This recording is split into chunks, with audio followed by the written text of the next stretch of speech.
Assalamualaikum warahmatullahi wabarakatuh. Pada pertemuan ini, kita akan mempelajari materi tentang pemerolehan bahasa pada anak. Pemerolehan bahasa adalah sebuah proses yang berlaku di dalam otak seseorang, dalam hal ini bayi, sewaktu memperoleh bahasa ibu atau bahasa pertamanya. Bahasa adalah ujaran atau bunyi yang dihasilkan oleh alat ucap manusia yang mengandung makna. Nah, sebelum kita lanjut tentang pemerolehan bahasa, kita pahami dulu ya konsep dari komunikasi. Komunikasi dibedakan menjadi dua, yaitu komunikasi verbal dan komunikasi nonverbal. Komunikasi verbal adalah komunikasi yang menggunakan bunyi bahasa yang dihasilkan oleh alat ucap manusia yang merujuk pada bahasa tertentu, misalnya bahasa Indonesia atau bahasa yang lain. Nah, di sini komunikasi verbal dibagi lagi menjadi dua, yaitu komunikasi vokal dan komunikasi non-vokal.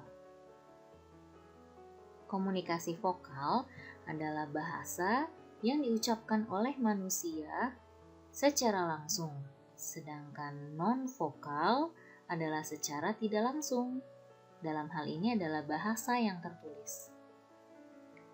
Kalau komunikasi non-verbal adalah komunikasi yang tidak menggunakan bunyi-bunyi bahasa yang dihasilkan oleh alat ucap manusia, kan tetapi menggunakan alat-alat atau tanda. Misalnya, dengan gerakan jari tangan, ekspresi wajah, dan juga menggunakan benda-benda tertentu. Contohnya, misalnya pada bayi yang belum bisa berbicara, jika dia lapar dan ingin menyusu biasanya ditandai oleh menangis atau menjerit. Nah, itu juga merupakan komunikasi non-verbal, karena dibunyikan atau diucapkan langsung oleh manusia, dan termasuk juga ke dalam komunikasi vokal, ini ya, karena ada suaranya. Berbeda jika si bayi hanya menunjukkan ekspresi, berarti dia menggunakan komunikasi non-vokal. Oke, itu merupakan konsep dari komunikasi. Selanjutnya, sebelum kita mempelajari lebih lanjut tentang pemerolehan bahasa, mari kita kenali dulu istilah bahasa pertama atau bahasa ibu, bahasa kedua, dan bahasa ketiga atau bahasa asing.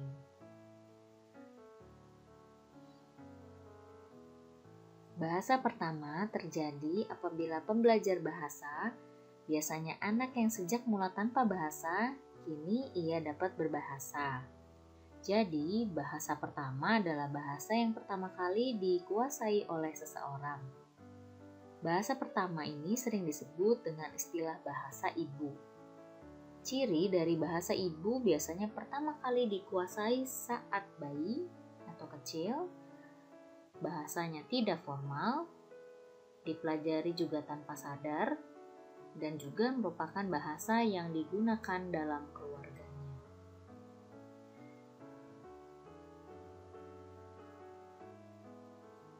Sedangkan bahasa kedua adalah bahasa yang dimiliki seseorang sesudah ia menguasai bahasa pertamanya, dan biasanya bahasa tersebut digunakan sebagai alat komunikasi berdampingan dengan bahasa pertama.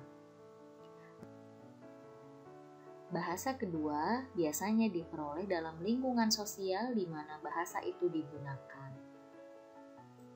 Misalnya dalam keluarga, bahasa yang sering digunakan oleh keluarga Rini yang tinggal di kota Cirebon adalah bahasa Cirebon. Maka bahasa ibu atau bahasa pertama adalah bahasa Cirebon. Dan bahasa Indonesia sebagai bahasa kedua, hal ini disebabkan oleh bahasa Cirebon yang dikuasai dari kecil dan bahasa Indonesia yang merupakan bahasa nasional yang digunakan Rini dalam berkomunikasi dengan lingkungan di luar keluarga. Nah, selanjutnya istilah bahasa ketiga atau bahasa asing digunakan untuk bahasa yang diperoleh di dalam lingkungan namun tidak digunakan dalam situasi rutin sehari-hari. Biasanya bahasa ini diperoleh melalui pembelajaran formal. Misalnya tadi Rini bahasa ibunya adalah bahasa Cirebon, bahasa keduanya adalah bahasa Indonesia. Nah, bahasa ketiganya atau bahasa asingnya adalah bahasa Jepang. Karena di sekolahnya Rini mempelajari bahasa Jepang, tapi tidak dia gunakan dalam bahasa sehari-hari. Oke, adapun beberapa materi tentang teori pemerolehan bahasa yang saya akan jelaskan di sini ada 4, yaitu yang pertama teori behaviorisme, teori nativisme, teori kognitivisme, dan yang terakhir teori interaksionisme. Kita bahas satu-satu mulai dari teori behaviorisme. Berdasarkan teori behaviorisme, anak itu dilahirkan sebagai tabula rasa, atau dalam arti papan bersih yang masih kosong. Pandangan ini percaya bahwa anak lahir tidak dibekali dengan apa-apa oleh penciptanya, melainkan dalam perjalanan waktu anak dibentuk oleh lingkungannya. Jadi, menurut teori ini, anak belajar bahasa dengan memperoleh bahasa dari lingkungan bahasa yang ada di sekitar anak dengan cara mengulang-ulang bahasa yang digunakan di lingkungannya sampai tingkah laku berbahasa itu menjadi kebiasaan atau habits. Jadi, menurut teori ini, penting peniruan dan belajar bahasa melibatkan pembentukan hubungan antara stimulus dan respon, dan juga penguatan. Pembentukan ini melalui proses pembiasaan atau conditioning dan pengulangan-pengulangan. Karena adanya stimulus dari internal atau eksternal, anak memberikan respon dengan mengucapkan ujaran tertentu. Dan jika ujaran itu benar, dia akan menerima penguatan dari orang dewasa di sekelilingnya. Bila hal ini terjadi berulang kali, maka ujaran-ujaran tersebut telah dikuasai olehnya.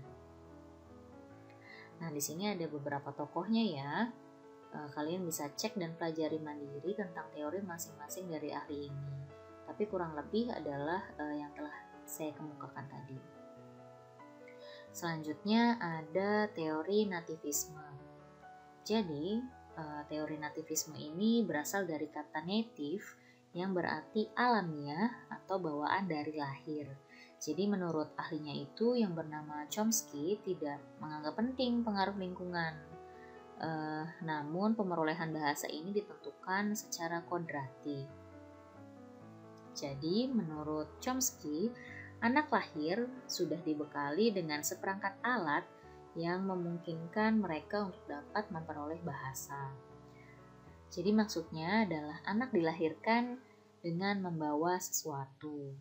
Dalam kaitannya dengan bahasa, anak itu lahir dengan dibekali kemampuan berbahasa dan seperangkat alat pemerolehan bahasa atau yang sering disebut dengan Language Acquisition Device atau disingkat LAD.